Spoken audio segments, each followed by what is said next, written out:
ಆಗಿ ಹೇಳ್ತಾ ಇದ್ದಾರೆ.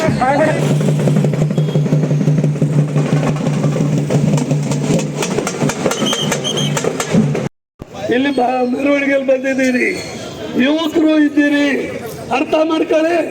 ನಮ್ಮಲ್ಲಿ ಸಣ್ಣ ಪುಟ್ಟ ವಿಚಾರಕ್ಕೆ ಒಗ್ಗಟ್ಟು ಕಾಪಾಡ್ಕೊಂಡು ಇರೋದೇ ಇವತ್ತಿನ ಸ್ಥಿತಿಗೆ ನಾವೆಲ್ಲರೂ ಕಾರಣ.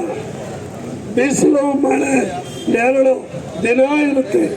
ಅದಕ್ಕೆ ಬಂಧುಗಳೇ, ನನ್ನ ಕಳಕಳಿಯ ಮನವಿ, ಕರ್ನಾಟಕ ರಾಜ್ಯ ಸರ್ಕಾರ ಹಾಗೂ ಕೇಂದ್ರ ಸರ್ಕಾರಗಳು ಅವ್ರ ಮೇಲೆ ಇವ್ರ ಮೇಲೆ ಅವರು ನಾಟಕ ಆಡ್ತಲೆ. ಅವರು ದಯವಿಟ್ಟು ಅರ್ಥ ಮಾಡ್ಕೋಬೇಕು. ಅವರೆಲ್ಲರೂ ಆಡಳಿತ ಮಾಡ್ತಾ ಇರೋರು.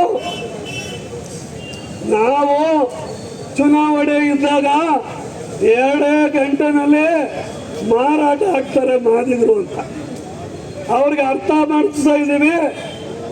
ನಾವು ಈ ಚುನಾವಣೆಯಲ್ಲಿ ಈ ಸಮುದಾಯ ನಿಮಗೆ ಉತ್ತರ ಹೆಂಗ್ ಕೊಡ್ಬೇಕು, ಬೂದಿ ಮುಚ್ಚಿದ ಕೆಂಡದ ರೀತಿಯಲ್ಲಿ ನಾವು ಉತ್ತರ ಕೊಡ್ತೀವಿ. ಆದರೆ ಅದಕ್ಕೆ ಅವಕಾಶ ಕೊಡಬೇಡಿ ಅಂತ ನಮ್ಮ ತಾಳ್ಮೆಯ ಕಟ್ಟೆ ಒಡೆಯ ಸ್ಥಿತಿ ಬಂದು ನಿಂತಿದೆ.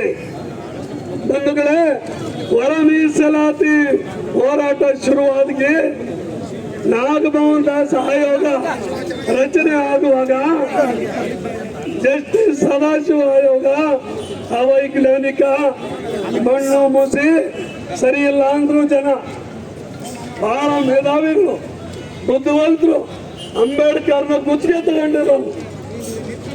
ನಾಗಮೋಹನ್ ದಾಸ್ ಆಯೋಗ 1,18,00,000 ಜನರು ಇರುವ ಎಲ್ಲ 101 ಸಮುದಾಯನ ಸರ್ವೆ ಮಾಡ್ತು. 3 ತಿಂಗಳು ಸರ್ವೆ ಮಾಡ್ತು. ಎಷ್ಟು ಪರ್ಸೆಂಟ್?